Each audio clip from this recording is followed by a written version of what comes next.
In a certain village there lived an old man who had 3 sons and a daughter. The girl, being the youngest, was brought up most tenderly and became spoilt, and so whenever she saw a beautiful boy she would say to her parents that she must be wedded to him. Her parents were, therefore, much put about to devise excuses for taking her away from her youthful lovers. Thus passed on some years, till the girl was very nearly grown up, and then the parents, fearing that they would be driven out of their caste if they failed to dispose of her hand in marriage before she came to the years of maturity, began to be eager about finding a bridegroom for her. Now, near their village there lived a fierce tiger that had attained to great proficiency in the art of magic and had the power of assuming different forms.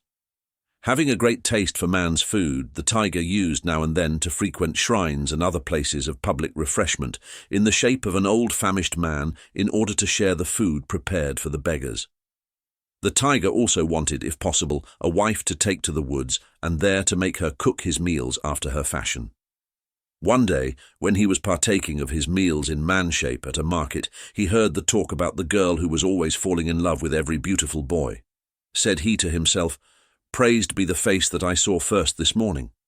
I shall assume the shape of a boy and appear as beautiful can be and win the heart of the girl." Next morning he accordingly became in the form of a great scholar and took his seat near the shore of the sacred river of the village. He opened a book loudly and began to read. "The voice of the new scholar is most enchanting. Let us go and hear him," said some women among themselves, and sat down before him to hear him expound the great book. The girl for whom the tiger had assumed this shape came in due time to bathe at the river, and as soon as she saw the new scholar fell in love with him and bothered her old mother to speak to her father about him, so as not to lose her new lover. The old woman, too, was delighted at the bridegroom whom fortune had thrown in her way, and ran home to her husband, who, when he came and saw the scholar, raised up his hands in praise of the Great Spirit. The scholar was now invited to take his meals with them, and as he had come with the express intention of marrying the daughter, he, of course, agreed. A grand dinner followed in honor of the scholar, and his host began to question him as to his parentage, to which the cunning tiger replied that he was born in a village beyond the adjacent wood.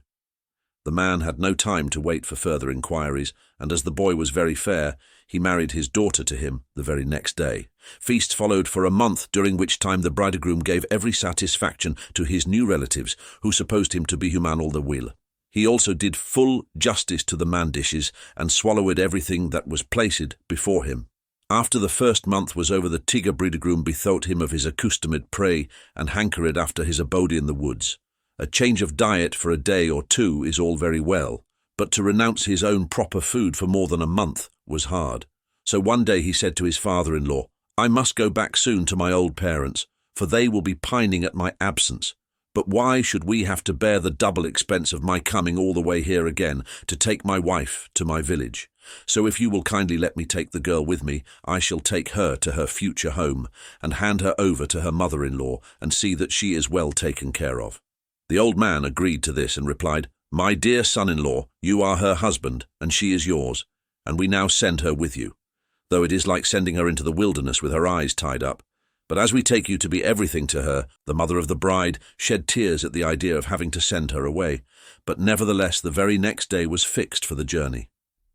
The old woman spent the whole day in preparing cakes and sweet meats for her daughter, and when the time for the journey arrived, she took care to place in her bundles and on her head 1 or 2 charms to keep off demons. The relatives of the bride requested her husband to allow her to rest wherever she found shade, and to eat wherever she found water, and to this he agreed, and so they began their journey. The boy tiger and his human wife pursued their journey for 2 or 3 miles in free and pleasant conversation, when the girl happened to see a fine pond, round which the birds were warbling their sweet notes. She requested her husband to follow her to the water's edge and to partake of some of the cakes and sweetmeats with her. But he replied, "Be quiet, or I shall show you my original shape." This made her afraid, so she pursued her journey in silence until she saw another pond, when she asked the same question of her husband, who replied in the same tone.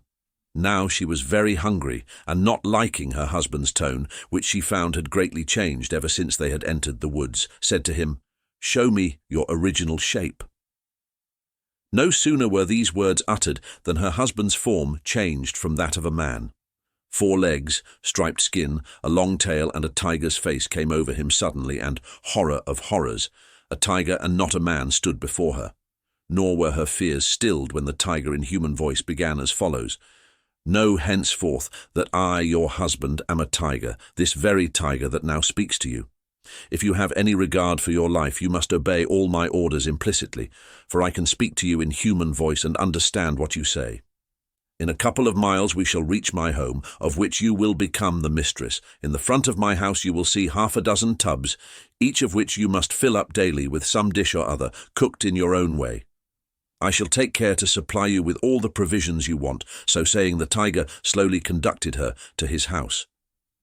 The misery of the girl may more be imagined than described, for if she were to object, she would be put to death. So, weeping all the way, she reached her husband's house. Leaving her there, he went out and returned with several pumpkins and some flesh, of which she soon prepared a sauce and gave it to her husband. He went out again after this and returned in the evening with several vegetables and some more flesh, and gave her an order. "Every morning I shall go out in search of provisions and pray, and bring something with me on my return. You must keep cooked for me whatever I leave in the house." So next morning, as soon as the tiger had gone away, she cooked everything left in the house and filled all the tubs with food. On the 10th day the tiger returned and growled out, "I smell a man, I smell a woman in my wood." And his wife, for very fear, shut herself up in the house. As soon as the tiger had satisfied his appetite, he told her to open the door, which she did, and they talked together for a time, after which the tiger rested a while and then went out hunting again. Thus passed many a day till the tiger's man-wife had a son, which also turned out to be only a tiger. One day, after the tiger had gone out to the woods, his wife was crying, all alone in the house, when a crow happened to peck at some rice that was scattered near her, and seeing the girl crying, began to shed tears. "Can you assist me?" asked the girl. "Yes," said the crow. So she brought out a large leaf and wrote on it with an iron nail all her sufferings in the world, and requested her brothers to come and relieve her. This large leaf she tied to the neck of the crow, which, seeming to understand her thoughts, flew to her village and sat down before one of her brothers. He untied the leaf and read the contents of the letter and told them to his other brothers. All the 3 then started for the wood, asking their mother to give them something to eat on the way. She had not enough rice for the 3, so she made a big ball of clay and stuck it over with what rice she had, so as to make it look like a ball of rice. This she gave to the brothers to eat on their way, and started them off to the woods. They had not proceeded long before they spied a donkey. The youngest, who was of a playful